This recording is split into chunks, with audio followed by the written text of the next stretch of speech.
देखिए अभी हम लोग ये व्हीटस्टोन ब्रिज का फिगर बनाए हैं। कांची का फिगर बनाया है? Wheatstone bridge. व्हीटस्टोन ब्रिज, ये व्हीटस्टोन ब्रिज क्या होता है इसके बारे में समझ लेते हैं। देखिए व्हीटस्टोन ब्रिज है, अगर कोई परिपथ है और उसमें कुछ प्रतिरोध ज्ञात हो और कुछ ज्ञात नहीं हो तो उसके लिए व्हीटस्टोन ब्रिज का इस्तेमाल किया जाता है। मान लीजिए एक परिपथ है, उसमें एक बोल काम कर रहा है, दो बोल काम कर रहा है, तीसरा का भी काम कर रहा है और चौथा पंचम छठा काम भी नहीं कर रहा है, तब कैसे पता चलेगा? तो इसके लिए एक मशीन है जिसका नाम है व्हीटस्टोन ब्रिज, जो इस प्रकार के फिगर का बना हुआ रहता है। ठीक है, हम इसको नामकरण दे करके और इसका व्यंजक निकालते हैं। देखिए इसको नाम दे देते हैं यहाँ से ए, बी, सी और डी। देखिए हमारे पास अभी ज्ञात है, एक यहाँ पर कुंजी लगी हुई है जो बंद कुंजी है, यानी इसमें धारा प्रवाहित हो रहा है। एक यहाँ पर सेल लगा हुआ है वोल्टेज, जैसे ही वोल्टेज से धारा निकलता है तो आई धारा निकलता है, लेकिन इसके साथ साथ 5 प्रकार के प्रतिरोध लगे हुए हैं। तो पहला I1 धारा, देखिए डायरेक्शन आप देखिएगा कि I1 इस दिशा की ओर जाता है और D पर जाकर के रुक जाता है। I2 इस दिशा की ओर निकलता है और D पर जाकर के रुक जाता है। जब B से पास होता है तो पास होकर के I3 धारा निकलती है, लेकिन बीच में एक गैल्वेनोमीटर है, गैल्वेनोमीटर वोल्टेज को नाप करके बताता है।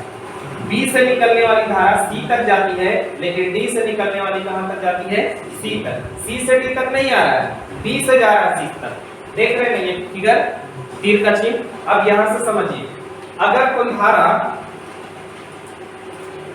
I1 है, कहां तक गया है? B तक, और B से कहां चला जा रहा है? वो D तक। तो I1 में से I3 धारा तो चला जा रहा है ना, पहले यहां से धारा था I1 और I3 धारा यहाँ से निकल जा रहा है। तो निकल जाएगा तो वो प्लस होगा कि माइनस होगा? माइनस होगा। क्या हो जाएगा? माइनस I1 माइनस I3, यानी R4 में कितना प्रति यहाँ पर धारा मिलेगा? I1 minus I3। जितनी धारा I1 को मिल रहा था ये R1 को, उतना R3 को नहीं मिल रहा था, उससे भी कम मिलता है किसको? R4 को। क्योंकि I1 धारा B तक जाता है और B में से कुछ धारा D तक चला जाता है, इसलिए R4 के पास बहुत कम मिलेगा। जबकि इधर आइए, I2 धारा जा रही है, किसको मिलता है ये? R2 को। किसको? यहाँ D तक रुक जाता है।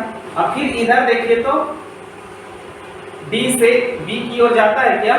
नहीं ना जाता है, नहीं जाता है। यानी कि I2 जो धारा है और ये I3 धारा है, ये दोनों आपस में जुड़ करके इसको मिलता है R5 को, I2 प्लस I3। ठीक है, अब यहाँ से हम सॉल्यूशन करके देखिए व्यंजक निकालेंगे, कैसे व्यंजक निकलेगा। हम यहाँ से एक पास ले लेते हैं। आप लोग जब देखिए कि घर में वायरिंग होगा ना, तो वायरिंग होगा, जो वायरिंग करने वाले होंगे वो कहेंगे कि हम लोग एक यहाँ से पास दे देते हैं, एक इधर से पास दे देते हैं। ठीक है, अब पास से अलग अलग सर्किट को अलग अलग बांट देता है हम लोग, काहे के लिए? क्योंकि उससे आसान होता है। देखिएगा ना, घर में MCB जो लगता है, समझे, तो वो रूम का अलग कर देगा, एक और रूम का अलग कर देगा, किचन रूम को अलग कर देगा, हॉल वाला को अलग कर देगा, सबका पास अलग अलग कर देता है। काहे के लिए? कि अगर मान लीजिए कि खराब हो भी गया है तो किचन वाला में अगर नहीं चल रहा है, बल्ब नहीं चल रहा है या पंखा नहीं चल रहा है, बोर्ड काम नहीं कर रहा है, तो एक ही को पास से खराब होगा। अगर एक ही से पूरा घर का रहेगा सर्किट तो एक बार में सब नुकसान हो जाएगा ना, बनाने में भी दिक्कत होगा। इसीलिए यहाँ पर क्या करते हैं हम लोग, देखिए A B D A, पास यहाँ ले लेते हैं A B D A, A B D A से, A B D A से। देखिए हम लोग ये पढ़ रहे थे इससे पहले किरचॉफ का नियम। किरचॉफ ने 2 नियम दिए थे। किरचॉफ के पहले नियम के अनुसार होता है, किसी संधि पर यानी जंक्शन पर कुल धाराओं का बीजगणितीय योग 0 होता है। कुल धाराओं का बीजगणितीय योग 0 होता है, यानी आने वाली धारा और जाने वाली धारा का कुल मान कितना होता है? 0। और किरचॉफ के दूसरे नियम के अनुसार होता है कि किसी बंद परिपथ में प्रवाहित होने वाली विद्युत धारा और प्रतिरोध का गुणनफल उसके कुल विद्युत वाहक बल के बराबर होता है। अर्थात एक फॉर्मूला दिए होंगे, सिग्मा E = I आर, जहां सिग्मा का मतलब होता है कुल, ई के मतलब होता है विद्युत वाहक बल जिसको वोल्टेज कहते हैं, और विरोध और धारा के गुणनफल होता है। तो हम लोग देखिए इसको पास में ए बी डी ए से चलेंगे, यहाँ से ए बी डी ए में देखिए कुल विद्युत वाहक बल इसका कितना होगा, ए से बी तक चलते हैं, ए से बी तक, तो धारा कितना है I1, धारा कितना है, प्रतिरोध कितना है R1। अब A से B तक चल रही है, B से कहां तक चलेंगे, D तक, B से B तक। हाँ देखिए दिशा तो सेम से मिल रहा है ना, जिधर से जा रहा था उधर ही की ओर जा रहा है, उल्टा तो दिशा नहीं है।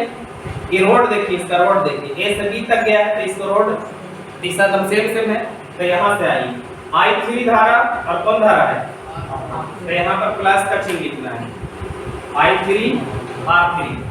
A से B तक चल रही है, B से D तक चल रही है, AB BD, AB और BD हो गया।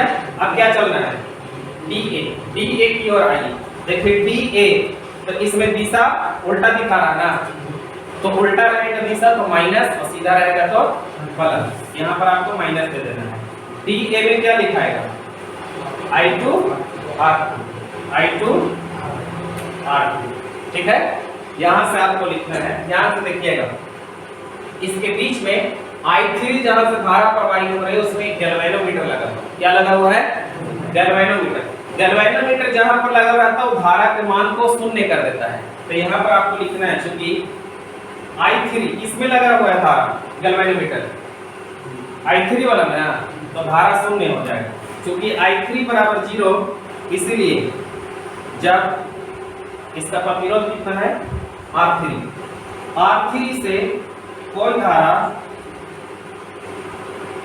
धारा प्रवाहित ना हो तब देखिए गैल्वेनोमीटर लगा हुआ है, ये आकर के इसको धारा को रोक लेगा, तो इधर में लाइन आएगा नहीं ना आएगा। जब धारे प्रवाहित नहीं होगा तो R3 जलेगा ही नहीं, जब नहीं जलेगा तो हम लोग इसका व्यंजक निकालते। देखिए कैसे व्यंजक निकलेगा, यहाँ से लिखेंगे I1 R1 प्लस I3 की जगह कितना बैठा देंगे 0 गुने R3 minus I2 R2, I1 R1 इसको गुना कीजिए तो कितना हो जाएगा 0 माइनस I2 R2, इधर बच जाता है आपके पास I1 R1 और माइनस क्या बच जाता है I2 R2, ठीक है। बराबर में कुछ नहीं बचेगा तो 0 I1 R1 इसको उधर भेज दीजिए I2 R2, यहाँ से व्यंजक निकालते हैं I1 बटा I2, तो इधर बच जाएगा R2 और इधर क्या बच जाएगा R1। एक व्यंजक निकालिए किसका, AB A, देखिए यहाँ A था AB DA का, पुनः लिखेंगे, मेरे पास जगह नहीं है इधर बना लेते हैं, पुनः पास, अगला पास यानी अगला एमसीबी में देखते हैं BCDB, BCDB, पुनः पास BCDB में देखिए पहले B से C तक चलना है जी, B से C तक धारा कितना प्रवाहित हो रहा है I1 माइनस I3 और प्रतिरोध कितना है R4। B से C तक चल रही है, B से C तक, अब C से कहां तक, C से D तक, देखिए तो दिशा उल्टा है कि सीधा है, चिन्ह क्या दिलाएगा माइनस, इसमें क्या है I2 प्लस I3 और प्रतिरोध क्या है R5। CD तक चल रही है, अब DB तक चलिए, DB का दिशा बताइए, उल्टा, चिन्ह क्या दिलाएगा माइनस, इसका धारा क्या है I3 और प्रतिरोध R3। इसमें गैल्वेनोमीटर किसमें लगा हुआ है I3, तो उसका धारा कितना हो जाएगा 0 हो जाएगा। पहले इसको मल्टीप्लाई कर लेते हैं I1 R4 minus I3 R4, इसको गुना करेंगे minus I2 R5 minus plus minus I3 R5, इसको गुना कीजिए -I3 R3। जहां जहां I3 है वहां वहां क्या बैठा देना है, 0। इसको लिखेंगे I1 R4, 0 गुने R4 -I2 R5 -I3 यानी 0 गुने R5 और फिर यहाँ पर 0 गुने R3। बच जाएगा I1 R4, ये तो हो जाएगा 0 -I2 R5, ये भी हो जाएगा 0, ये भी हो जाएगा 0। आपके पास बच गया I1 R4 -I2 R5, ठीक है, कुछ ना बचा तो 0। I1 R4 बराबर माइनस में है, इधर भेज दीजिए, क्या हो जाएगा I2 R5। तो I1 बटा हो जाएगा I2 और इधर बच गया है R5, इधर क्या बच जाएगा R4। यानी हमारे पास दोनों व्यंजक प्राप्त हो गया है, ठीक है।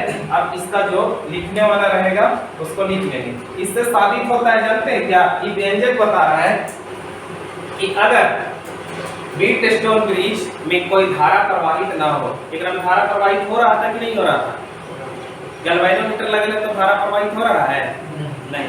अगर कोई धारा प्रवाहित ना हो तो व्हीटस्टोन ब्रिज संतुलन अवस्था में रहता है। ये देखिए दोनों व्यंजक बराबर हो गया, I1 बटा I2 और I1 बटा I2, यानी R2 R5 के बराबर है और R1 R4 के बराबर है, इसलिए व्हीटस्टोन ब्रिज संतुलन अवस्था में है। इसको आप लोग नोट कीजिए फटाफट।